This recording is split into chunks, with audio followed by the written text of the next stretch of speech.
اس مبارک سلسلے کا چوتھا حلقہ سماعت فرمائیں۔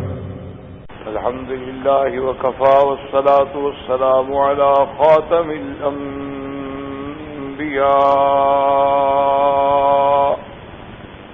سیدنا محمد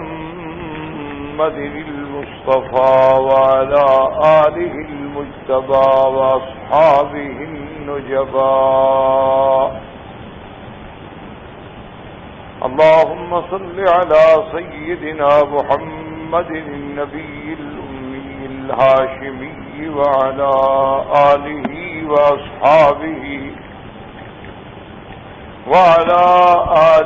وأصحابه نجوم الهدى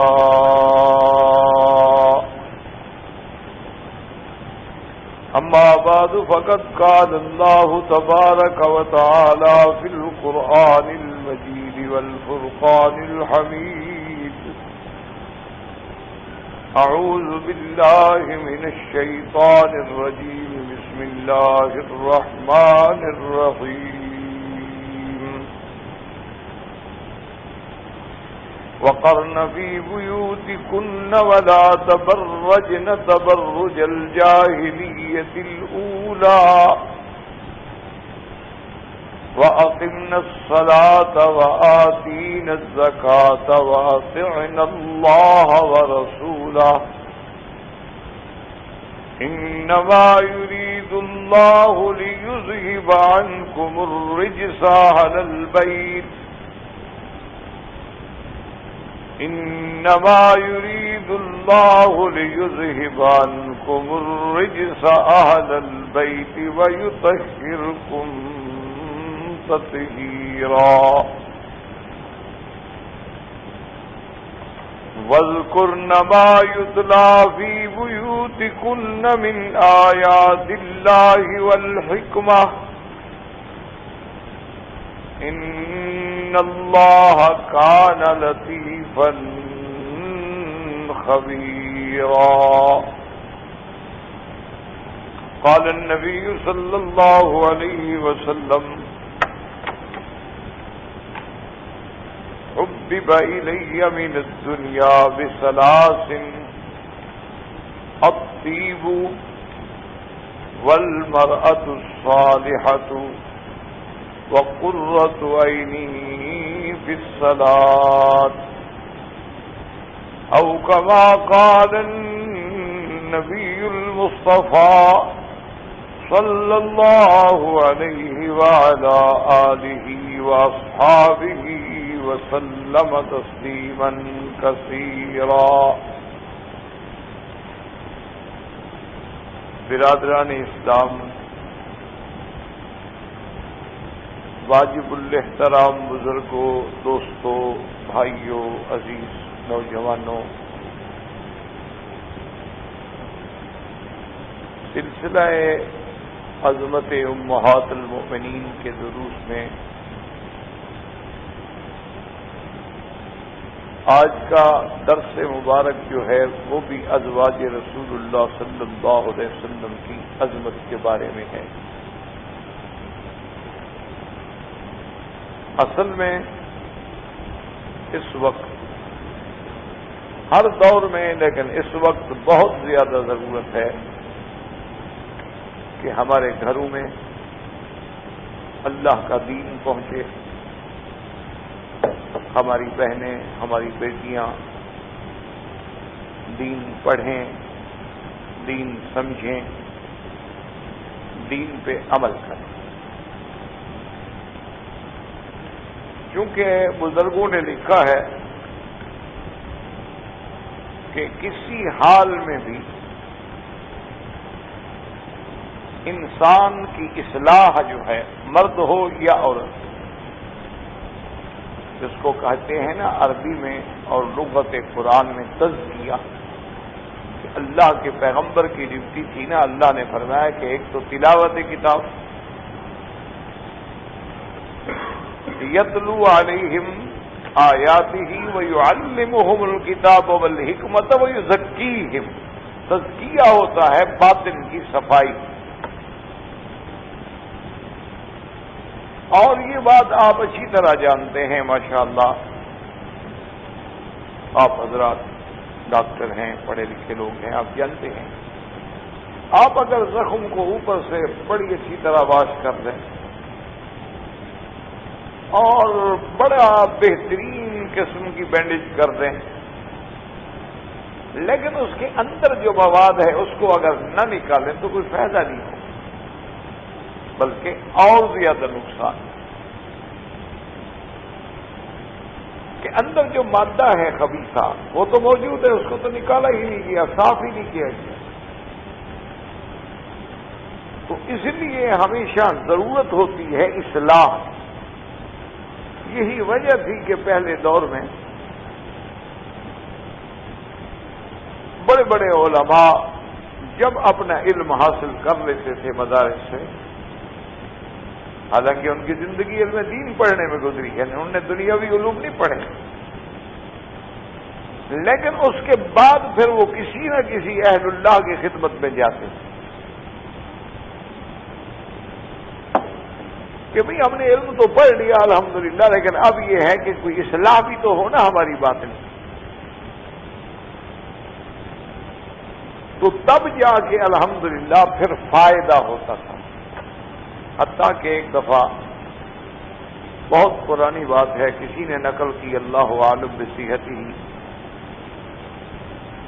کہ شیخ ابو الحسن علی ندوی رحمت اللہ علیہ، جنہیں علی میاں سے نام سے دنیا پہچانتی ہے، جو بہت بڑے بزرگ گزرے ہیں، بہت بڑے عالم، بہت بڑے فاضل، بہت بڑے داعی اسلام، جن کی کتابیں آج بھی پورے عالم میں الحمدللہ ذریعہ ہدایت ہیں۔ تو وہ جب تشریف لائے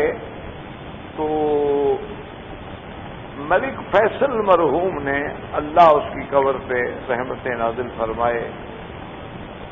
کیونکہ فیصل مرحوم بھی ماشاءاللہ بہت بڑے مدبر، بڑے مفکر اور بہت دور رس نظر رکھنے والے لوگ، اب بھی ماشاءاللہ اللہ کا شکر۔ تو انہوں نے حضرت علی میاں سے پوچھا، انہوں نے کہا کہ ہمیں ایک بات سمجھ نہیں آتی کہ ہندوستان پہ، یعنی اس وقت ہندوستان تھا، پاکستان تو بعد میں بنا نا، انگریزوں نے بلا واسطہ حکومت کی ہے، یعنی انگریز براہ راست خود حاکم رہا وہاں، اور یہ سارا خطہ ہند جو ہے اس کے تابع تھا۔ انہوں نے کہا کہ مثلا ہمارے جو ملک ہیں یہاں اس نے بلا واسطہ حکومت نہیں کی، ٹھیک ہے بالواسطہ دخل اندازی ہوتی ہے، لیکن اللہ کا شکر ہے کہ بلا واسطہ انگریز ہم پہ مسلط رہا ہو، ایسی بات نہیں ہے۔ لیکن انہوں نے کہا مجھے ایک بات سمجھ نہیں آتی کہ آج بھی پاکستان میں، ہندوستان میں، بنگلہ دیش میں، جہاں انگریز کی اتنی بڑی عملداری رہی کہ بلا واسطہ اس کا وہ نعوذ باللہ مطلق العنان قسم کا بادشاہ بن کے رہا، اور ایک دو دن نہیں صدیوں تک،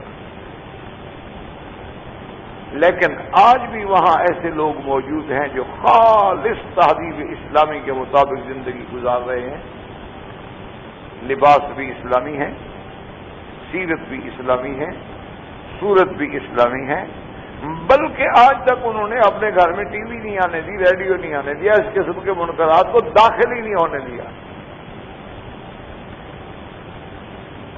انہوں نے کہا پھر یہ کیا وجہ ہے کہ ہمارے پاس جب اللہ نے ہمیں دولت دی، اللہ نے ہم پر اپنی رحمتوں کے دروازے کھولے، تو ہمارے لوگ تو فوراً بہ گئے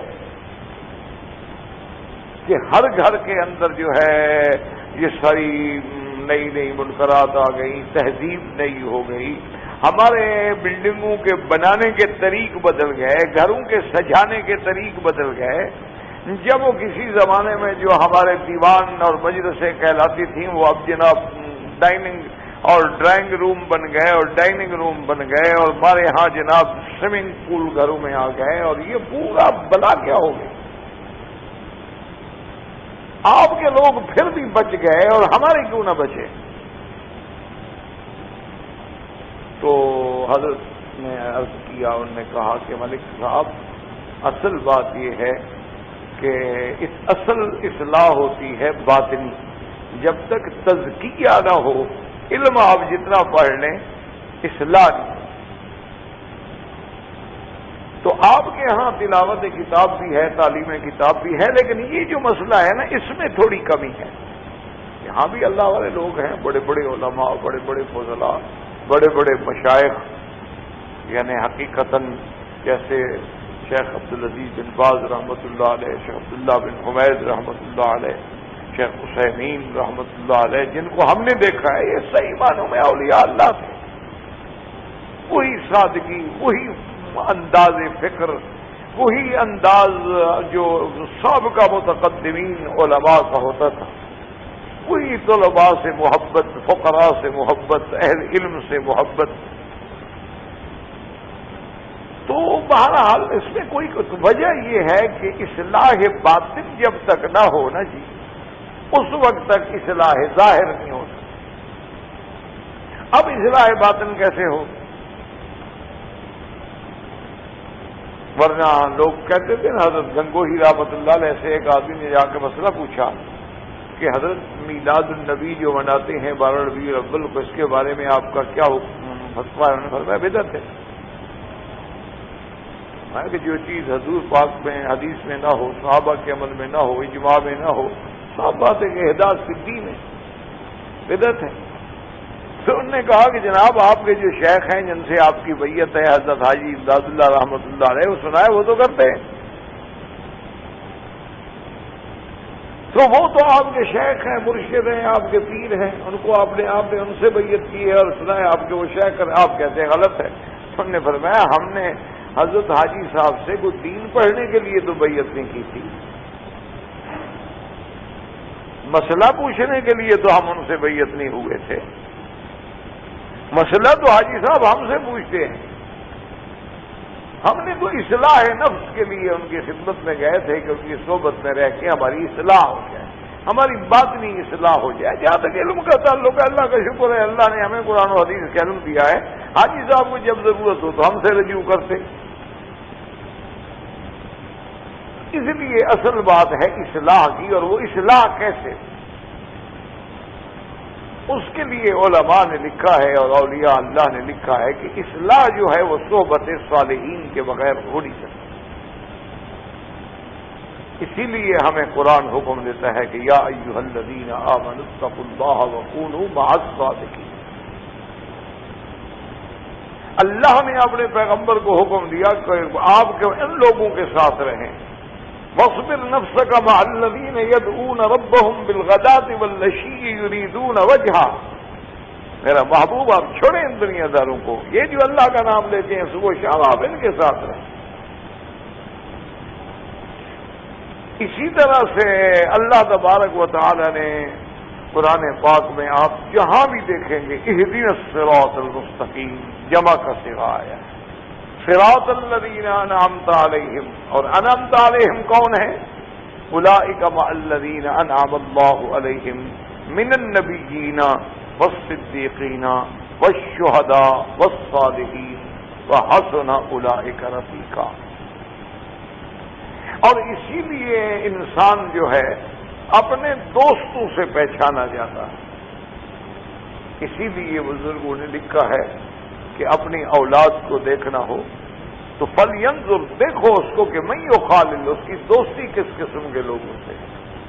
اس کا اٹھنا بیٹھنا کس قسم کے لوگوں سے، اس کی جو اپنی مجلس ہے وہ کیسی ہے، وہ کہاں جا کے بیٹھتا ہے. تو اصلاح ہوتی ہے اہل اللہ سے. اسی لیے ہے نا کہ صحبت اولیاء، اسی طرح ہے صحبت صالحین. اسی طرح آپ دیکھیں گے اصحاب الجنہ، اصحاب النار، حتیٰ کہ ہاتھیوں کے ساتھ آنے والوں کو اللہ نے کہا اصحاب الفیل. وہ جانوروں کے ساتھی کہلائے گا۔ تو یہ مقام کہاں سے ہمیں ملے گا؟ یہ ملے گا اولیاء اللہ کی صحبت سے۔ اولیاء اللہ اب ہمیں کہاں ملے بھائی؟ بات تو یہ ہے بڑا مسئلہ کہ اصلاح تو ہوگی، لیکن وہ اللہ کے ولی ہم کہاں سے ڈھونڈیں؟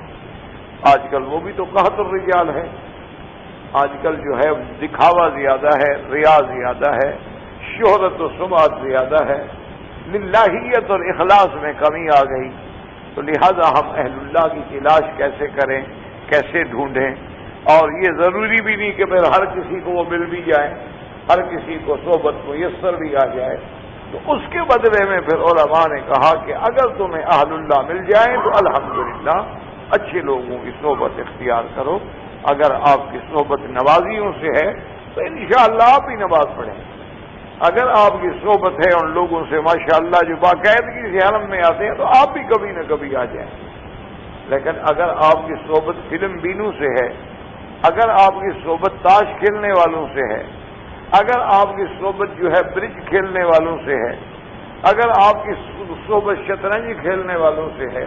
تو آپ بھی وہی سیکھیں گے، وہی اثر ہوگا۔ جیسے کہ ہمارے محاورات میں کہا جاتا ہے کہ خربوزے کو دیکھ کے خربوزہ رنگ پکڑتا ہے، اسی لیے کہتے ہیں کہ گورے کو کالے کے ساتھ باندھ دو تو کالا گورا تو نہیں ہو جاتا لیکن عادتیں ضرور اپنا لیتا ہے۔ وہ رنگ تو نہیں بدلنے کا لیکن عادتیں ضرور اپنا لے گا۔ تو اب اس کا حل بزرگوں نے لکھا کہ اگر تمہیں اولیاء اللہ کی صحبت میسر نہ ہو تو اس کا حل یہ ہے کہ اولیاء اللہ کی کتابیں پڑھو، اولیاء اللہ کی سیرت پڑھو، اصحاب رسول کی سیرت پڑھو، صحابیات کی سیرت پڑھو، امہات المؤمنین کی سیرت پڑھو اور اپنے گھروں میں پڑھاؤ، اپنے گھروں میں سناؤ۔ اس کے لیے ایک وقت رکھو، ان سے کہو آپ اپنے کام بھی کریں، کھانا ہے، پکانا ہے، انسان ہے، آرام ہے، راحت ہے، لیکن آدھا گھنٹہ اللہ کے دین کے لیے بھی رکھنا چاہیے کہ اس آدھے گھنٹے میں کسی اللہ والے کی کتاب لے کے پڑھنا شروع کر دیں، کوئی دین کی بات پڑھنی شروع کر دیں، امہات المؤمنین کے حالات زندگی پڑھنے شروع کر دیں، صحابیات کے حالات زندگی پڑھنے شروع کر دیں۔ اسی طریقے سے اصحاب رسول کی قربانیاں ہیں، ان کے جہاد ہیں، ان کے غزوات ہیں،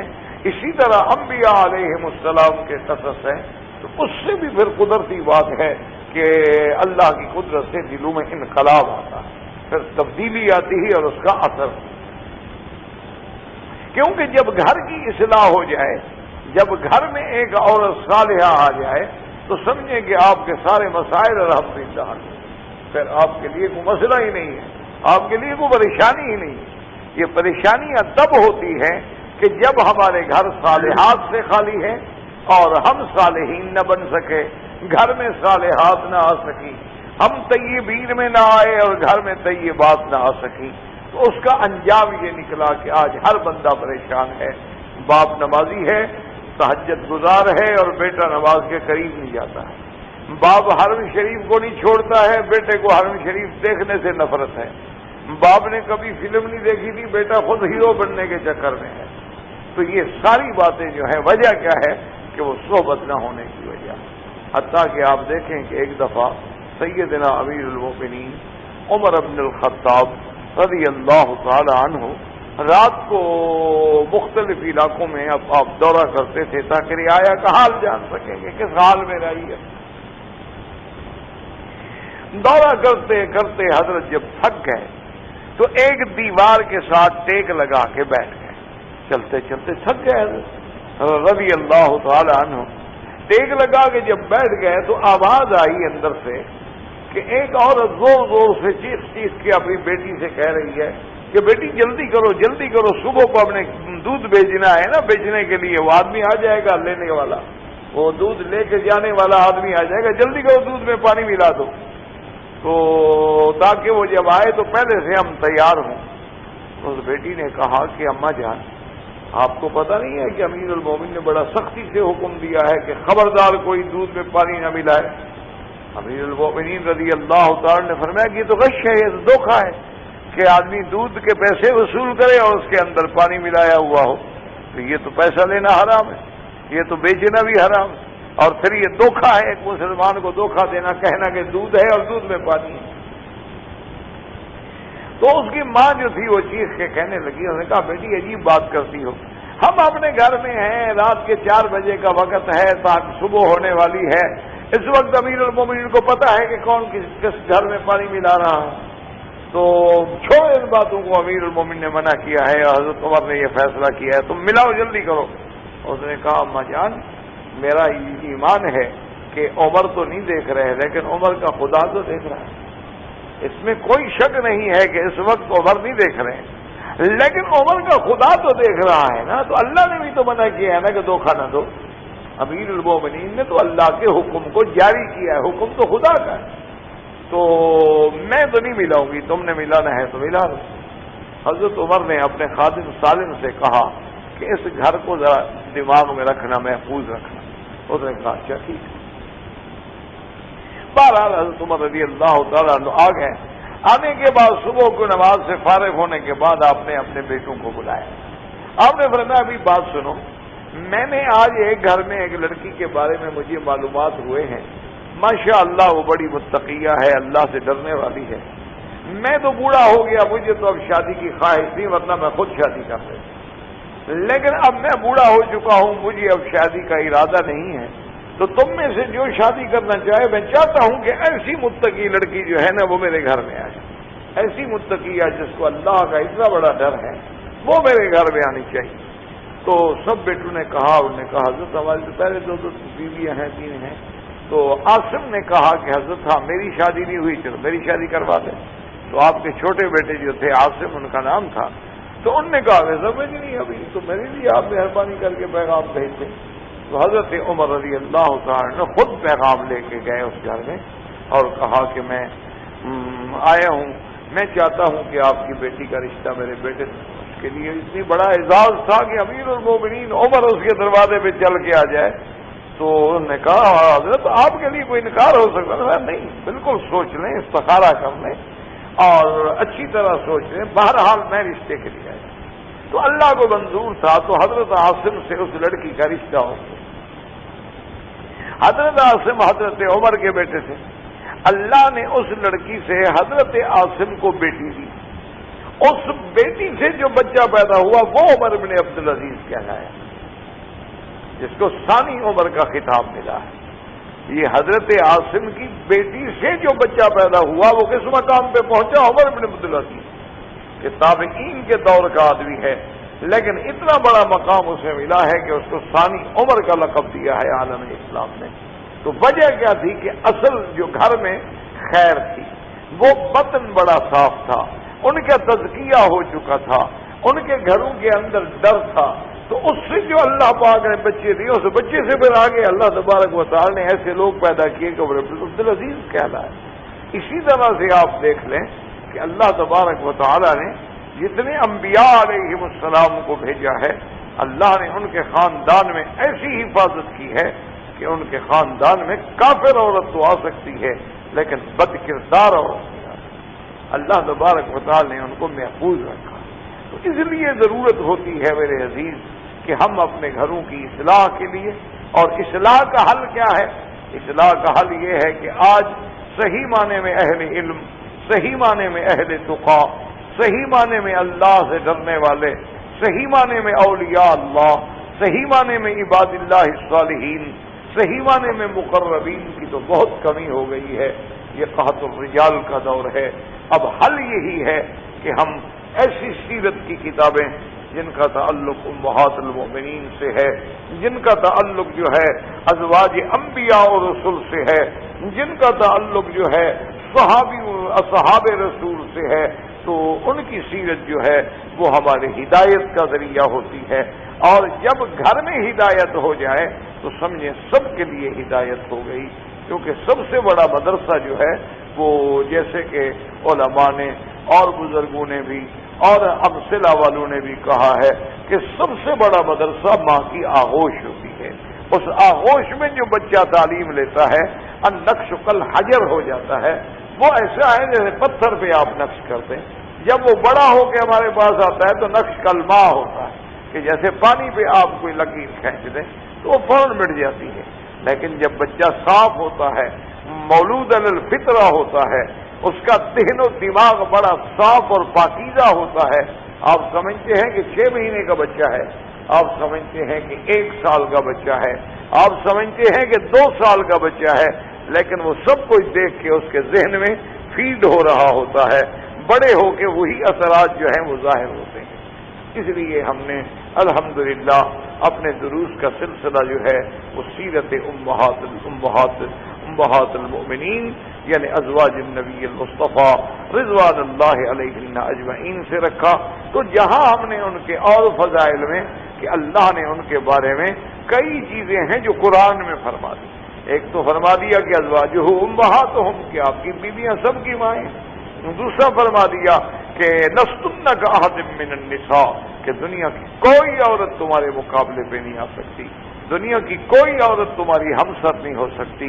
دنیا کی کوئی عورت تمہارے ہم پلہ نہیں ہو سکتی۔ اسی لیے مجھے یاد ہے حضرت والد صاحب رحمۃ اللہ علیہ، کافی پرانے دور کی بات ہے، ہم پڑھتے تھے تو ہمیشہ کہتے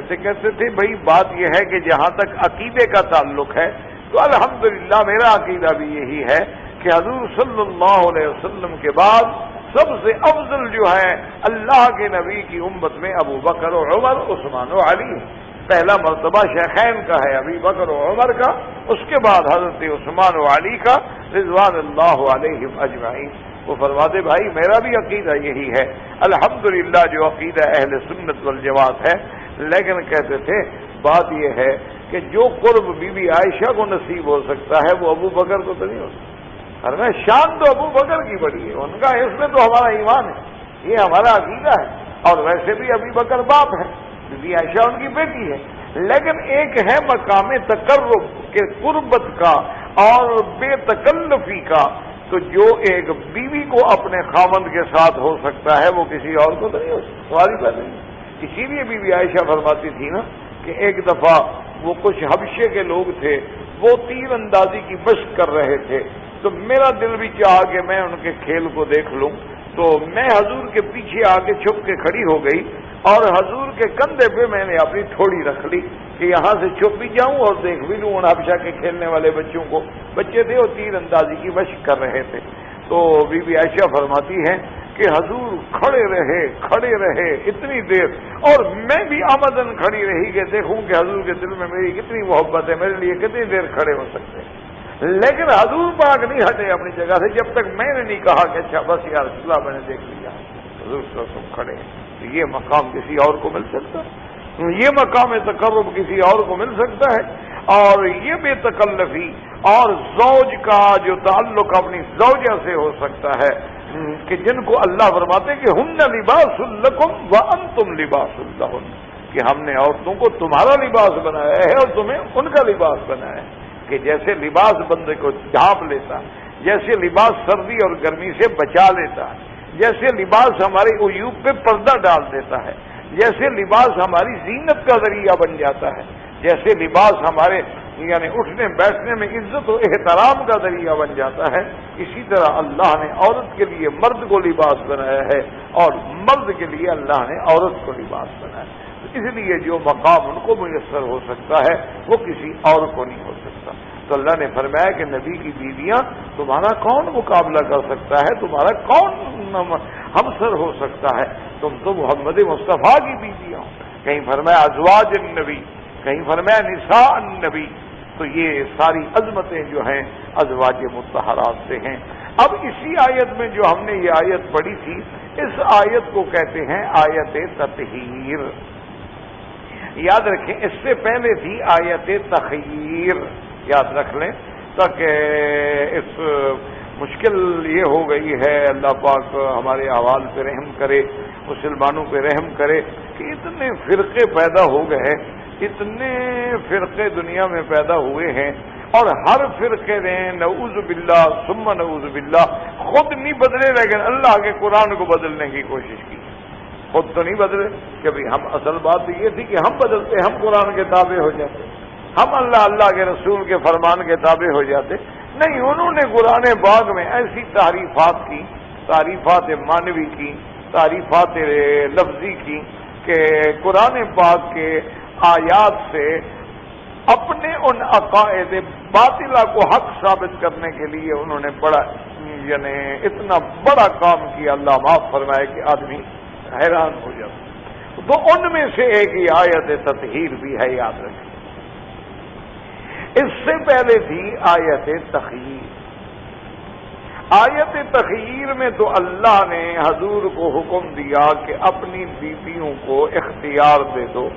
کہ دو چیزوں میں ایک چن لیں۔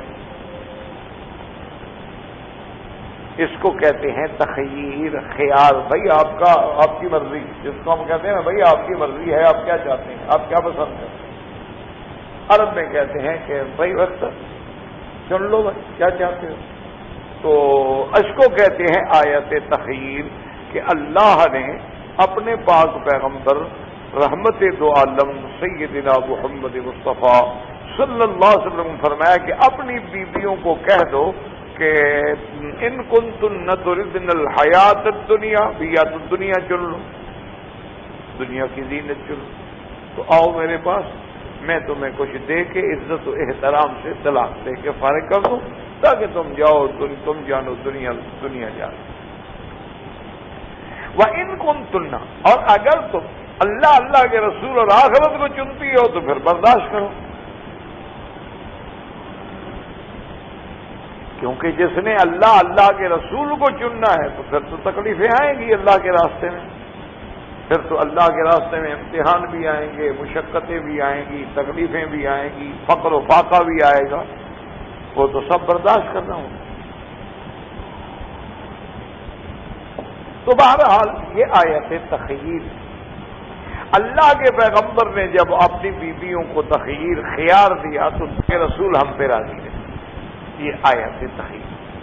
اللہ تبارک و تعالیٰ نے آیت تخییر کے بعد ان کو یاد رکھیں دو انعاموں سے نوازا ہے۔ ایک بات ہمیشہ یاد رکھیں کہ حضور کی بیویوں کو دو انعام ملے۔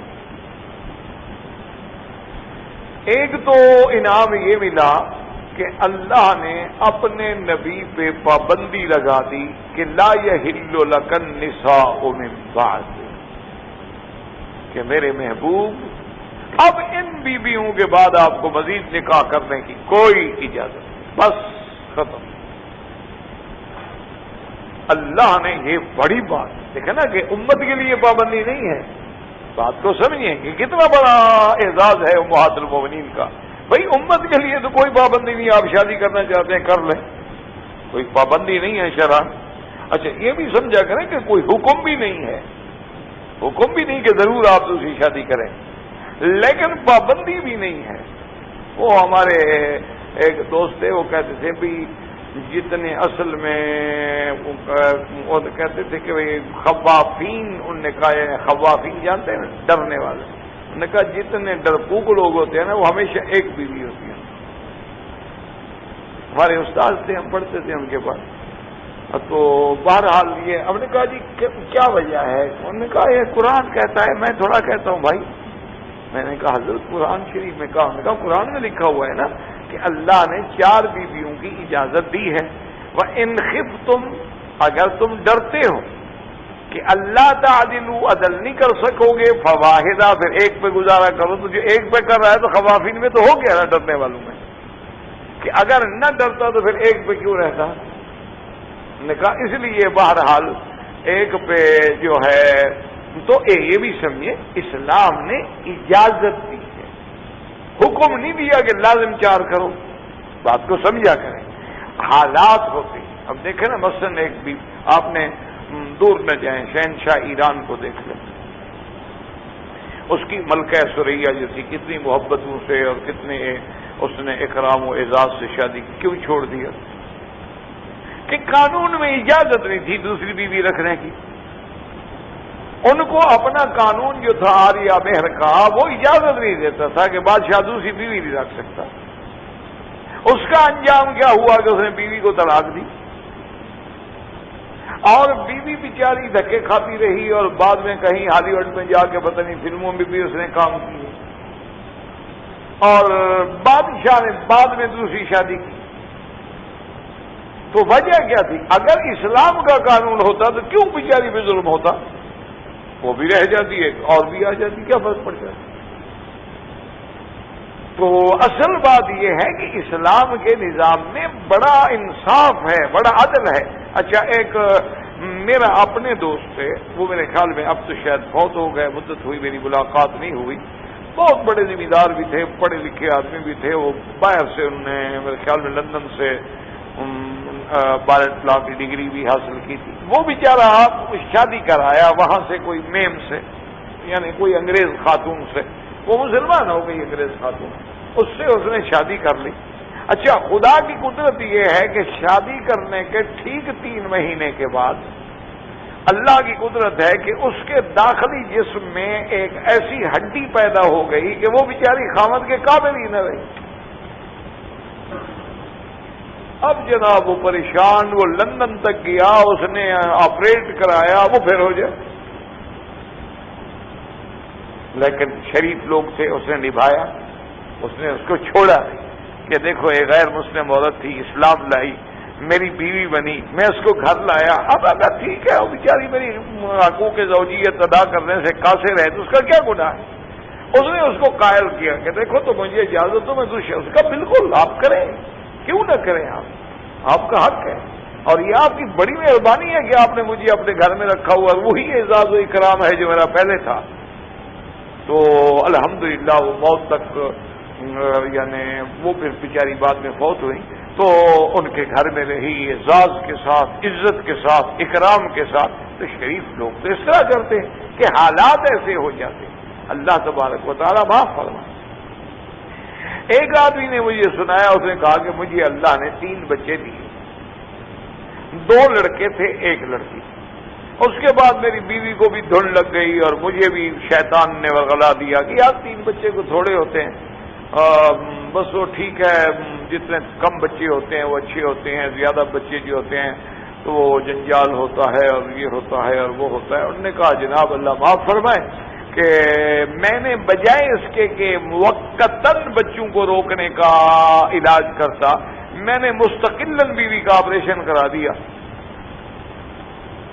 یوٹرس ریموو ہو گئی، بات ختم ہو گئی، یعنی بچے پیدا کرنے کے قابل ہی نہ رہے۔ اچھا، خدا کی شان دیکھیں، ایکسیڈنٹ ہوا، 3 بچے ایک ہی ایکسیڈنٹ میں مر گئے، 3 بچے ایک ہی وقت میں، ایک ہی حادثے میں، ایٹ اے ٹائم۔ اب جناب بیوی میاں بیٹھے ہیں، رو رہے ہیں کہ اب اور اولاد ہونے کے تو قابل ہم ہیں نہیں، اور اللہ نے ہوتے ایک ہی ہاتھ، ایک ہی جھٹکے میں 3 لے لیے، اب ہم کیا کریں؟ اب وہ جناب پھر سوچ رہا کہیں کوئی شادی کروں، میں کچھ ایسا کروں، بس وہ اللہ عالم پھر کیا ہوا۔ تو مانا یہ ہے کہ اللہ کے قانون پہ کبھی آدمی کو استہزاء نہیں کرنی چاہیے۔ ہم اگر اس پہ عمل نہیں کر سکتے، ہماری کمزوری ہے، اگر ہم اس کی حکمتوں کو نہیں سمجھ سکتے، ہمارا نقص عقل ہے کہ ہمارا عقل اس مقام پہ ابھی نہیں پہنچا ہے کہ ہم احکام خداوندی کے اسرار کو سمجھ سکیں، ورنہ اللہ کے ہر حکم میں ایک حکمت۔ تو اب آپ دیکھیں جناب کہ آیت تغییر کے بعد اللہ نے 2 انعام دیے ہیں حضور محمد مصطفیٰ صلی اللہ علیہ وعلی آلہ واصحابہ وسلم کو، ازواج رسول کو۔ کیا پہلا کیا تھا کہ لا یحل لک النساء من بعد، کہ ان بیویوں کے بعد اب میرے محبوب اب آپ کو مزید نکاح کرنے کی اجازت ہی نہیں، آپ پہ حلال ہی نہیں، بات ہی ختم ہو گئی، لا تحل لک، خلاص لا یحل لک النساء۔ اچھا، اب ایک یہ ہو سکتا تھا کہ چونکہ اسی عدد کو ہم نے قائم رکھنا ہے، ایک معنی یہ تھا نا کہ چلو اب آپ کے گھر میں 9 بیویاں بس 9 ہی رہیں گی، اب 10 نہیں ہو سکتی، لیکن ایک حل یہ بھی تو تھا نا کہ آدمی ایک بیوی کو طلاق دے دے تو پھر 8 ہو جائیں گی نا، پھر تو ہم 9 کر سکتے ہیں، ان کے بعد ہم نہیں کر سکتے۔ دیکھیں اللہ کا انصاف دیکھیں، اور ازواج رسول کی شان پر ذرا غور کریں۔ اللہ نے فرمایا لا یحل لک النساء من بعد، ان کے بعد حلال ولا ان تبدل بہن، اور یہ بھی آپ کے لیے حلال نہیں کہ ان کو بدل لیں، ایک کو طلاق دے دیں پھر اور بیوی لے آئیں، یہ بھی اجازت ہے۔ اچھا آگے دیکھیں، ولو اعجبک حسنہن، اگر کوئی ایسی عورت آ جائے ماشاءاللہ جمل کا جمال ہو، اس کا حسن و جمال آپ کو پسند بھی آ جائے، آپ شادی کرنا بھی چاہتے ہو، لیکن اب آپ کو اجازت نہیں ہے کہ انہوں نے اگر اللہ کے رسول کو چن لیا ہے تو اب اللہ نے ان کو بھی آپ کے لیے چن لیا ہے، بس ان کے بعد اور کسی کو اجازت نہیں دیتے ہم۔ انہوں نے اللہ کے رسول کو چن لیا،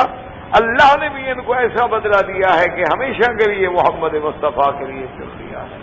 اب یہ آپ کی دنیا میں بھی ازواج ہیں، قیامت میں بھی ازواج ہیں، جنت میں بھی ازواج ہیں۔ اب آپ کو ان کے بعد نہ دوسری عورت حلال ہے، نہ ان کو بدلنے کا اختیار ہے کہ ان میں سے کسی کو طلاق دے دیں اور اس کے بعد کسی کو بدل لیں، یہ بھی اختیار۔ ایک انعام تو اللہ نے یہ دیا۔ دوسرا انعام جو ازواج رسول کو ملا وہ کیا ملا؟ یاد رکھیں، ایک تو یہ ملا نا، پچھلی دفعہ آپ نے آیات پڑھی تھی تخیر کی، یا ایھا النبی قل لازواجک الی آخری۔ اچھا ایک انعام یہ ملا اور دوسرا انعام یہ ملا کہ اللہ نے فرمایا کہ یا نساء النبی، یا نساء النبی لستن کاحد من النساء۔ اتنا بڑا احسان کہ میرے نبی کی بیویاں، تم کوئی دنیا کی عورت لستن کاحد، یاد رکھو جب نفی احد کے ساتھ ہو تو نفی کمال کی ہوتی ہے۔ جیسے آدمی کہتے ہیں نا ما فی البیت احد، آدمی کہتے ہیں واحد، وہ بھی نفی ہے لیکن احد والی نفی زیادہ اتم ہے، اس لیے کہتے ہیں کہ ما فی البیت احد، کہتے ہیں ما فی البیت واحد، لیکن کہتے ہیں ما فی البیت احد، اس لیے اللہ نے جہاں اپنی صفت کے ساتھ واحد لگایا ہے، الہکم الہ واحد، وہاں اللہ نے یہ بھی فرمایا قل هو اللہ احد اللہ الصمد لم یلد ولم یولد ولم یکن له کفوا احد۔ تو یہ اتنا بڑا اعزاز ملا کہ اللہ پاک فرما، اور النساء یعنی مقصد ہے جنس النساء، تمام دنیا کی عورتیں جو ہیں تمہاری ہم پلہ نہیں ہو سکتی، تمہاری ہم سر نہیں ہو سکتی، کیونکہ تم نساء النبی ہو، تم ازواج محمد مصطفیٰ ہو، تمہیں اللہ تبارک و تعالی نے اپنے نبی کے لیے اختیار فرما دیا ہے، تو اس لیے یا نساء النبی لستن کاحد من النساء۔ بس اب اس کے بعد جناب دیکھیں آیت تخیر کے بعد ایک انعام ملا کہ نکاح نہیں، ایک انعام ملا کہ دنیا میں کوئی عورت آپ کی ہمسر نہیں، اس کے بعد آیا آیت تطہیر کا مسئلہ۔ تو آیت تطہیر میں سب سے پہلا حکم دیکھیں اللہ فرماتے ہیں وَقَرْنَ فِي بُيُوتِكُنَّ وَلَا تَبَرَّجْنَ تَبَرُّجَ الْجَاهِلِيَّةِ الْأُولَى وَأَقِمْنَ الصَّلَاةَ وَآتِينَ الزَّكَاةَ وَأَطِعْنَ اللَّهَ وَرَسُولَهُ إِنَّمَا يُرِيدُ اللَّهُ لِيُذْهِبَ عَنكُمُ الرِّجْسَ أَهْلَ الْبَيْتِ إِنَّمَا يُرِيدُ اللَّهُ لِيُذْهِبَ عَنكُمُ الرِّجْسَ أَهْلَ الْبَيْتِ وَيُطَهِّرَكُمْ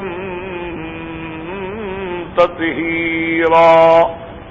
اللہ نے فرمایا میرے مدنی کی بیویاں وقرن فی بیوتکن، اپنے گھروں میں قرار پکڑو۔ کیا مانا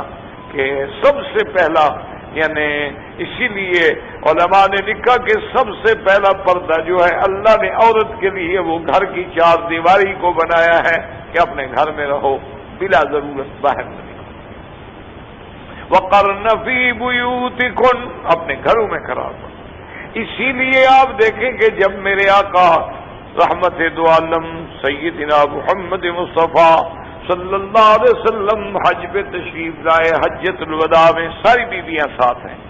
اس کے بعد حضور نے فرما دیا انما ہذہ، اے میری بیویاں اللہ کا شکر کرو کہ اللہ نے تمہیں معیت محمد مصطفیٰ میں حج نصیب کر دیا ہے۔ اب اس کے بعد لزوم الحصر، اب تو پھر تمہیں چٹائیوں کے ساتھ لازم رہنا ہوگا، یعنی گھر میں رہنا ہوگا۔ یہی وجہ تھی کہ بی بی سودا، یہی وجہ تھی کہ بی بی زینب بنت جہش جب حضرت عمر نے ارادہ فرمایا، حضرت عثمان نے بھی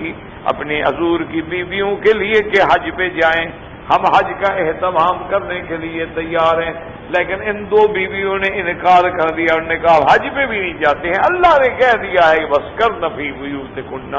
اور اللہ کے نبی نے بھی کہہ دیا کہ بس اپنے گھروں کو لازم پکڑو، لہذا اب ہم باہر نہیں جاتے۔ لیکن بعد بیویوں نے، جیسے بی بی عائشہ ہے، باقی بیویوں نے سمجھا، نے کہا معنی یہ ہے کہ بغیر ضرورت شرعی ضرورت کے بغیر کوئی گھر سے باہر نہ جائے، اگر شرعی ضرورت کے مطابق آدمی کو جانا پڑے تو جائز ہے، اس لیے وہ بیویاں حج پہ تشریف لائیں،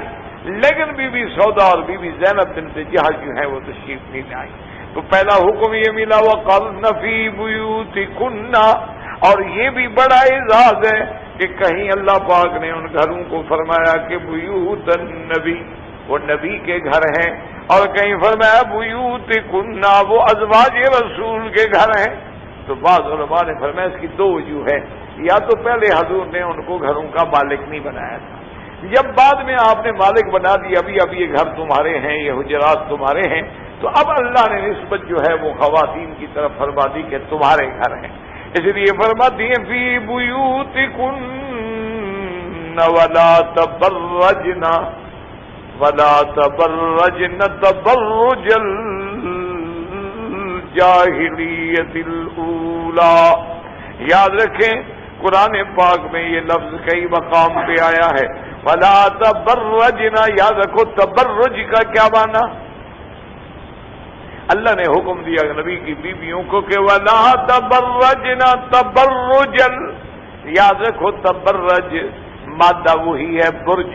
یہاں آپ دیکھتے ہیں نا یہ برج فلان برج فلان برج فلان، مانا ہے کہ بڑی عمارتیں ہوں نا، جس کو ہم آپ انگلش میں ٹاور کہتے ہیں تو عرب اس کو برج کہتے ہیں، کہ بھئی ابراج ہیں، یہ برج ہیں، کیونکہ وہ اونچے ہوتے ہیں اور سب کو نظر آ رہے ہوتے ہیں، تو اس لیے برج کا کیا معنی ہے؟ علماء نے فرمایا کہ تم اپنا چہرہ کھلا کر کے، بال کھلے کر کے باہر نہ نکلو، تبرج نہ کرو، اپنے آپ کو ظاہر نہ کرو۔ تو بعض علماء نے فرمایا ایک معنی یہ، اور دوسرے علماء نے فرمایا اس کا معنی ہے اللہ تبرجنا تبرج الجاہلیت الاولی، کہ ایسا لباس نہ پہنو جس سے تیرے بدن کے خطوط اجاگر ہو جائیں، کہ اتنا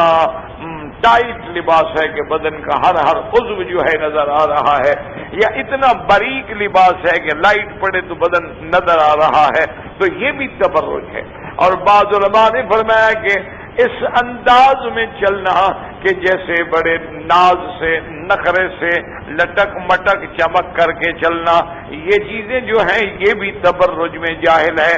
تبرج میں داخل ہے۔ اس لیے علماء نے لکھا ہے اے بمشیتہن بتبختر، کہ تبختر کے ساتھ چلنا، بڑے ناز انداز کے ساتھ چلنا، اور تغنجن، اس انداز میں چلنا کہ وہ چلنے کا طریقہ جو ہے وہ انسان کو مائل کرنے کے لیے ہو، تو یہ ساری چیزیں جو ہیں یہ بھی تبرج میں داخل ہیں۔ تو اللہ پاک نے حکم دیا کہ خبردار، نہ تو اپنے چہروں کو کھلا رکھو، نہ ایسا لباس اور ایسی زینت اختیار کرو، حتیٰ کہ علماء نے فرمایا کہ بعض عورتیں ایسا زیور پہنتی ہیں کہ لوگوں کو نظر آئے، گلے میں نیکلس پہنا ہوا ہے، کانوں میں بندے لٹکائے ہوئے ہیں، سر پہ تاج رکھے ہوئے ہیں، جھومر لگائے ہوئے ہیں، پاؤں میں پازیب ہیں، چلنے میں آوازیں آ رہی ہیں، ہاتھوں کے اندر بھی اب ماشاءاللہ ایک انگوٹھی کے بجائے 5 انگوٹھیاں ہیں، زنجیریں ہیں، ہتھیلی کے الگ ہیں، آگے کنگن سے جڑے ہوئے ہیں، ان کو ظاہر کرنا یہ بھی تبرج ہے۔ علماء نے فرمایا کہ یہ بھی تبرج ہے کہ دکھاتی پھر رہی ہے۔ ہاں اپنے خاوند کے لیے پہنو، لاکھ دفعہ پہنو، سر سے لے کر پاؤں تک سونا پہن لو، کوئی منع نہیں، لیکن ان کو دکھاؤ جس کو دکھانا شریعت میں حلال ہے۔ تو یہ جو ہے غیر محرموں کو دکھانے کے لیے کہ ہر آدمی کی نظر پڑے اور ہر آدمی جو ہے کہے کہ کمال ہے جی، یہ ان کی جیولری بڑی عجیب جیولری، پتہ نہیں کہاں سے آپ نے لی ہے، وہ سارا دن تو اسی چکر میں ہوتی ہیں کہ بھئی اس دفعہ آپ نے پارٹی میں جانا ہے تو ہمارا جیولری کا جو ڈیزائن ہے نا وہ ایسا نیا ہو کہ وہ پچھلے فنکشن میں کسی نے نہ دیکھا ہو، بڑا نئے انداز۔ اچھا، اور جو پیسے کمانے والے لوگ ہیں وہ بھی ماشاءاللہ وہ کسی کی کمر موڑ دیتے ہیں، کسی کی توڑ دیتے ہیں، نیا فیشن بن جاتا ہے۔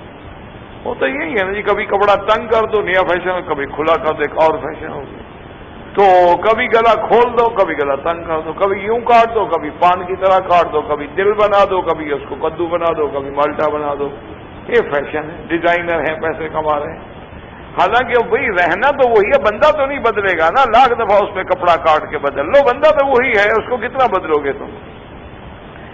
وہ تو وہی رہتا ہے. اصل بات تو یہ ہے کہ اللہ نے اس کو عزت دی ہو، عصمت دی ہو کہ جو کپڑا پہنے وہ کپڑے کی محتاج نہ ہو، کپڑا اس میں سج جائے.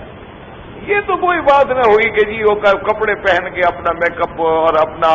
فیشل اور اپنا فلان اور اپنا فلان اور اپنی جیولری دکھا کے لوگوں میں روپ ڈالے. وہ تو کچھ نہ ہوا.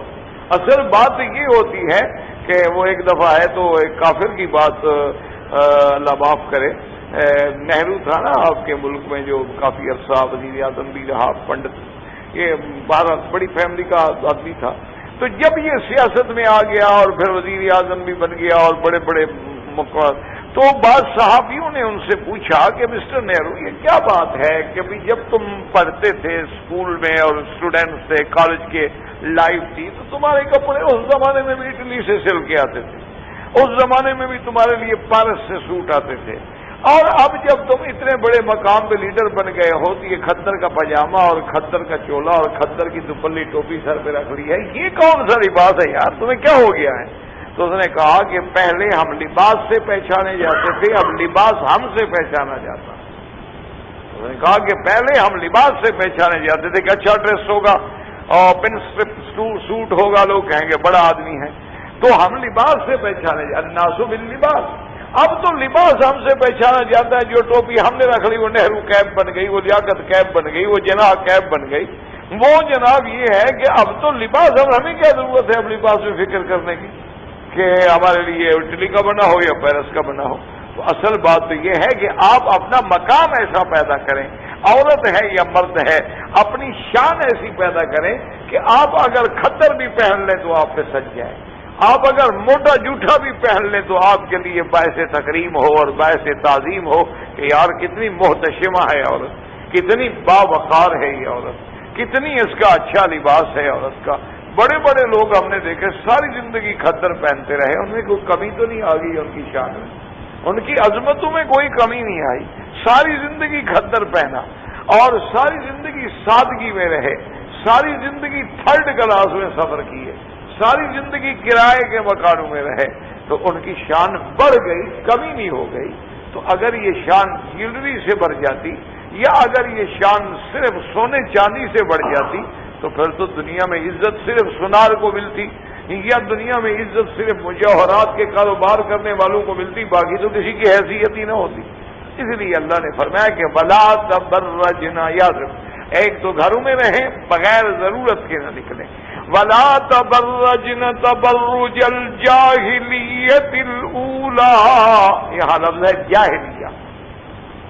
جاہلیت سے کیا مراد ہے؟ بعض لوگ کہتے ہیں کہ اسلام سے پہلے کا جو دور ہے وہ دور جاہلیت ہے، اور بعض علماء نے فرمایا ہر وہ چیز جو اسلامی ثقافت کے خلاف ہے،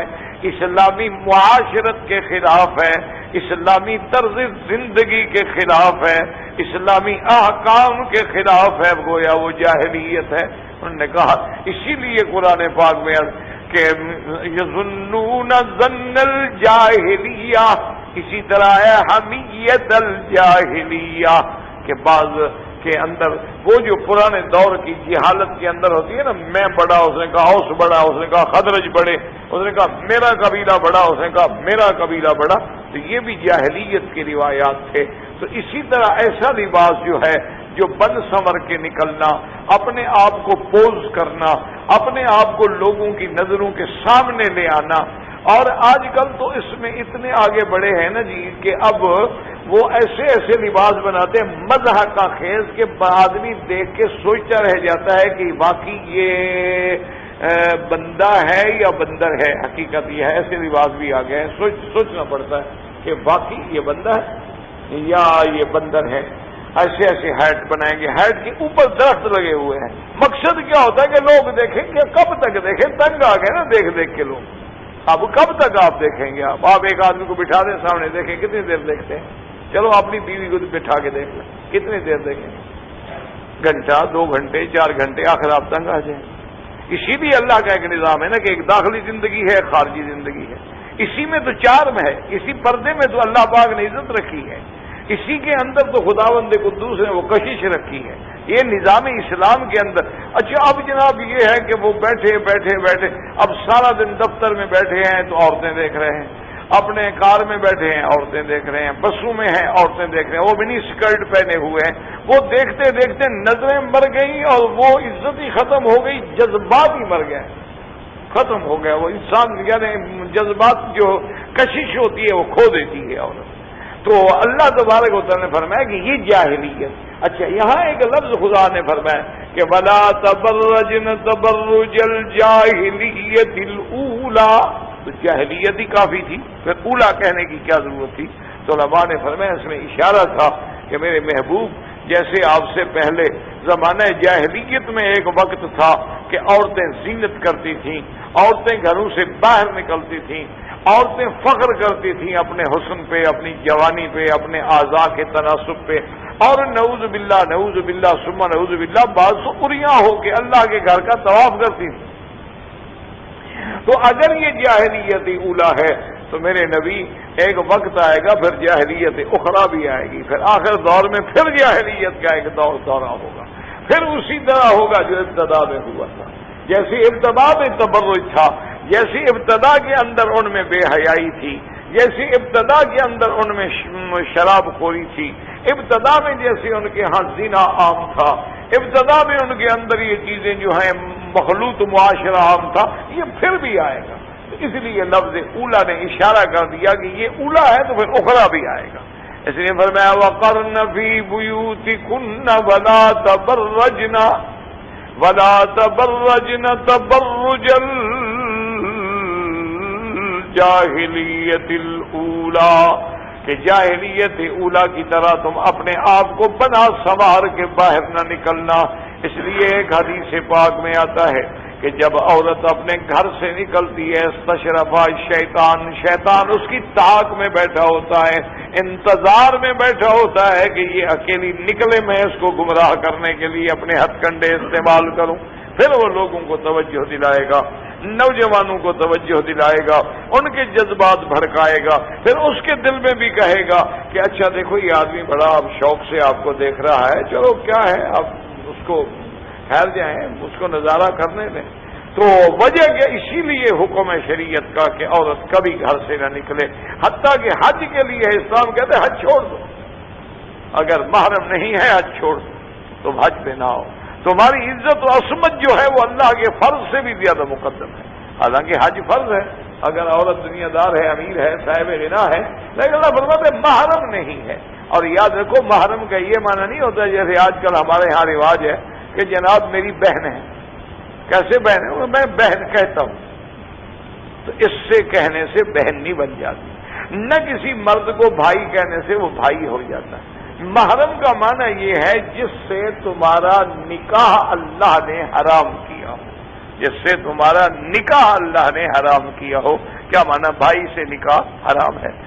بیٹے سے نکاح حرام ہے، تو جن سے نکاح حرام ہے وہ محرم ہے۔ یہ نہیں کہ کہنے سے محرم بن جائے گا، بولنے سے محرم بن جائے گا، نہیں۔ اللہ تبارک و تعالی نے جیسے حرمت علیکم امہاتکم وبناتکم واخواتکم، یہ سب رشتے جو ہیں جو اللہ نے تم پہ حرام کیے ہیں وہ تمہارے محرم ہیں، جو مرد عورت پہ حرام ہیں وہ ان کے محرم ہیں۔ تو اس لیے اللہ نے فرمایا کہ خبردار وَلَا تَبَرَّجْنَ تَبَرُّجَ الْجَاهِلِيَّةِ الْأُولَى۔ اس لیے بی بی عائشہ فرماتی تھی رحم اللہ نساء الانصار،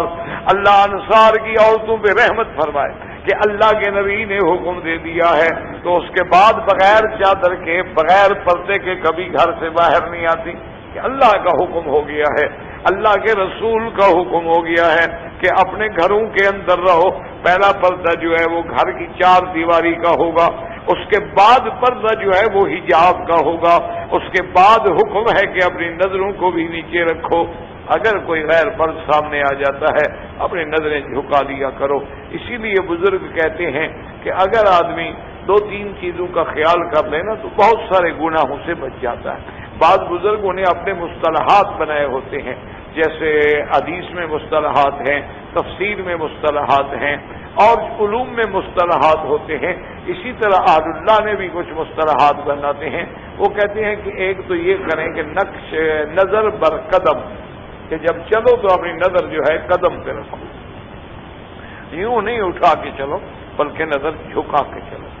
اور نظر بر قدم۔ اور اسی طرح وہ کہتے ہیں کہ خلوت در انجمن، کہ لوگوں میں بیٹھے ہو لیکن دل کا تعلق اللہ کے ساتھ، تمہارا دل جو ہے وہ اللہ کی طرف متوجہ ہو، ہر وقت اللہ کے ذکر کی طرف متوجہ ہو، کہ بالکل چاہے 1000 آدمی بیٹھے تمہیں فرق نہ پڑے، تمہیں اس میں کوئی فرق نہ پڑے، کہ تمہارے قلب کا تعلق جو ہے وہ اسی طرف متوجہ ہے، وہ اللہ کی یاد میں ہے، اللہ تبارک و تعالیٰ کا ذکر ہے، اللہ تبارک و تعالیٰ کی اعلیٰ میں فکر ہے۔ اس لیے علماء نے، اسی طرح بعض علماء نے اس کو یوں بھی ذکر کیا ہے، انہوں نے کہا کہ اس دور میں جس میں ہم گزر چکے ہیں، یہ وہ دور ہے کہ ملازمت البیوت، کہ اپنے گھروں سے بلا ضرورت نہ نکلو، اپنے گھروں سے بلا ضرورت نہ نکلو، ملازمت البیوت۔ اور انہوں نے کہا کہ اس کے بعد گزارا جو ہے وہ قوت پہ ہو، جتنے سے انسان کی زندگی گزر سکتی ہے، بس تھوڑا ملے، حلال ملے، کہ آدمی محتاج نہ ہو، عزت کے ساتھ کھا سکے، اسی پر قناعت کر لو۔ تو انہوں نے فرمایا یہ وہ بات ہے، اور اس کے بعد یہ ہے کہ ہر معاملے میں دخل نہ دو، بلکہ الالزام بالسکوت، اپنے آپ کو خاموش رکھو۔ تو انہوں نے کہا یہ طریقے ہیں اپنے آپ کو بچانے کے، کہ آدمی کیسے بچے، آدمی کیسے بچ سکتا ہے۔ دیکھیں نا اس دور میں جو ہم گزر رہے ہیں، اگر آپ مثلا آئیں گے بازار میں، صاف بات ہے جب بازار میں آئیں گے تو ہر چیز پہ نظر پڑے گی۔ اب ایک آدمی کی ڈیوٹی ایسی ہے، عورتیں بھی آتی ہیں، مرد بھی آتے ہیں، اس کو کام ہی عورتوں کے ساتھ بیٹھ کے کرنا ہے، غریب کب تک وہ نظر بچائے، مجبور ہے، معذور ہے، لیکن پھر بھی وہ اپنے دل کو اللہ تبارک و تعالیٰ کے ذکر سے مزین رکھے، تو اس سے فائدہ یہ ہوتا ہے کہ گناہوں سے وہ بچ جاتا ہے۔ گناہوں سے بچنے کا طریقہ ہی یہی ہے کہ جب انسان غافل ہوتا ہے تو شیطان فوراً اس کے دل پہ آ کے اپنے اپنا انجیکشن لگانا شروع کر دیتا ہے، اور جب انسان جو ہے اللہ کا ذکر کرتا ہے، اسی لیے شیطان کو خناس کہتے ہیں، قرآن میں آئے نا الذی یوسوس فی صدور الجن والناس قل اعوذ برب الناس ملک الناس الہ الناس من شر الوسواس الخناس۔ خناس کا معنی ہٹنے والا، ہٹ کے آنے والا، جیسے قرآن میں آتا ہے فلا اقسم بالخنس الجوار الکنس، وہ ستارے کہ کبھی آتے ہیں، کبھی ظاہر ہوتے ہیں، کبھی ڈوب جاتے ہیں۔ تو شیطان جو ہے یہ بھی خناس ہے کہ انسان نے جب ذکر کیا تاخر ہٹ گیا، جب انسان نے غفلت کی وہ فوراً آ کے حملہ آور ہو گیا۔ تو انسان کو ہر وقت ہر حال میں اللہ تبارک و تعالیٰ کا ذکر، اللہ تبارک و تعالیٰ کی یاد، قرآن ہے، ذکر اللہ ہے، استغفار ہے، لا حول ولا قوت الا باللہ العلی العظیم ہے۔ شیطان کبھی گناہوں کے وسوسہ ڈالتا ہے، فوراً آدمی اعوذ باللہ من الشیطان الرجیم، لا حول ولا قوت الا باللہ العلی العظیم، تو حملے سے بچ جاتا ہے۔ تو اس لیے قرآن پاک نے فرمایا کہ وَقَرْنَ فِي بُيُوتِكُنَّ وَلَا تَبَرَّجْنَ تَبَرُّجَ الْجَاهِلِيَّةِ الْأُولَىٰ، اور ان سب چیزوں کا علاج آگے بتایا، وَأَقِمْنَ الصَّلَاةَ وَآتِينَ الزَّكَاةَ وَأَطِعْنَ اللَّهَ وَرَسُولَهُ۔ کیوں؟ انما يريد الله ليذهب عنكم الرجس عن البيت ويطهركم تطهيرا۔ والله اعلم، صدق الله العلي العظيم۔